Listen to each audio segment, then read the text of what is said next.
The man who sees absolutes where all other men see nuances and shades of meaning is either a prophet or a quack. Donald H. Rumsfeld is not a prophet. We end the countdown where we began, our number one story, with a special comment on Mr. Rumsfeld's remarkable speech to the American Legion yesterday. It demands the deep analysis and the sober contemplation of every American.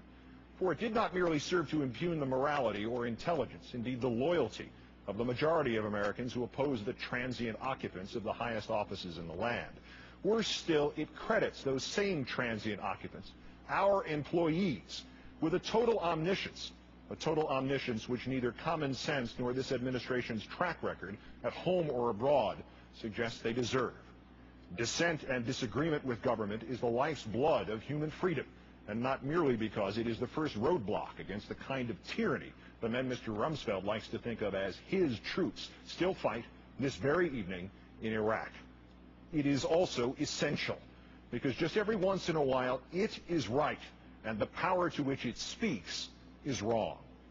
In a small irony, however, Mr. Rumsfeld's speechwriter was adroit in evoking the memory of the appeasement of the Nazis. For in their time, there was another government faced with true peril, with a growing evil, powerful and remorseless. That government, like Mr. Rumsfeld's, had a monopoly on all the facts. It too had the secret information. It alone had the true picture of the threat. It too dismissed and insulted its critics in turns like Mr. Rumsfeld's, questioning their intellect and their morality. That government was England's in the 1930s. It knew Hitler posed no true threat to Europe, let alone to England. It knew Germany was not rearming in violation of all treaties and accords. It knew that the hard evidence it had received, which contradicted its own policies, its own conclusions, its own omniscience, needed to be dismissed. The English government of Neville Chamberlain already knew the truth. Most relevant of all, it knew that its staunchest critics needed to be marginalized and isolated. In fact, it portrayed the foremost of them as a bloodthirsty warmonger who was, if not truly senile, at best morally or intellectually confused. That critic's name was Winston Churchill. Sadly, we have no Winston Churchills evident among us this evening. We have only Donald Rumsfelds, demonizing disagreement the way Neville Chamberlain demonized Winston Churchill. History and 163 million pounds of Luftwaffe bombs over England have taught us that all Mr. Chamberlain had was his certainty and his own confusion, a confusion that suggested that the office can not only make the man, but that the office can also make the facts. Thus did Mr. Rumsfeld make an apt historical analogy, accepting the fact that he has the battery plugged in backwards. His government, absolute and exclusive in its knowledge, is not the modern version of the one which stood up to the Nazis. It is the modern version of the government of Neville Chamberlain.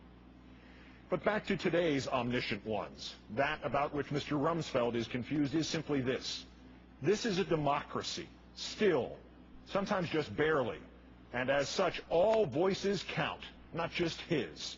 Had he or his president perhaps proven any of their prior claims of omniscience about Osama bin Laden's plans 5 years ago, about Saddam Hussein's weapons 4 years ago, about Hurricane Katrina's impact 1 year ago, we all might be able to swallow hard and accept their omniscience as a bearable, even useful recipe of fact plus ego. But to date, this government has proved little besides its own arrogance and its own hubris.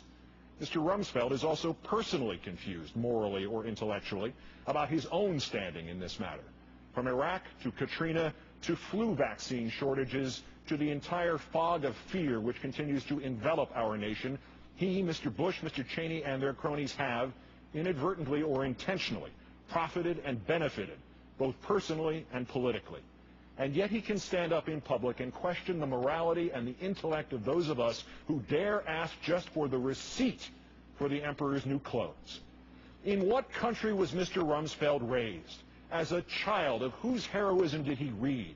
On what side of the battle for freedom did he dream one day to fight? With what country has he confused the United States of America? The confusion we, as its citizens, must now address is stark and forbidding.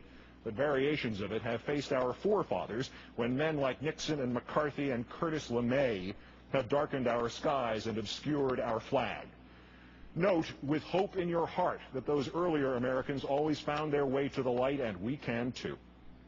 The confusion is about whether this Secretary of Defense and this administration are in fact now accomplishing what they claim the terrorists seek, the destruction of our freedoms, the very ones for which the same veterans Mr. Rumsfeld addressed yesterday in Salt Lake City so valiantly fought. And about Mr. Rumsfeld's other main assertion that this country faces a new type of fascism, as he was correct to remind us how a government that knew everything could get everything wrong. So too was he right when he said that, though probably not in the way he thought he meant it. This country faces a new type of fascism indeed. Although I presumptuously use his sign-off each night in feeble tribute, I have utterly no claims to the words of the exemplary journalist Edward R. Murrow. But never in the trial of 1,000 years of writing could I come close to matching how he phrased a warning to an earlier generation of us, at a time when other politicians thought they, and they alone, knew everything, and branded those who disagreed confused or immoral. Thus forgive me for reading Murrow in full. We must not confuse dissent with disloyalty, he said in 1954. We must remember always that accusation is not proof, and that conviction depends upon evidence and due process of law. We will not walk in fear one of another.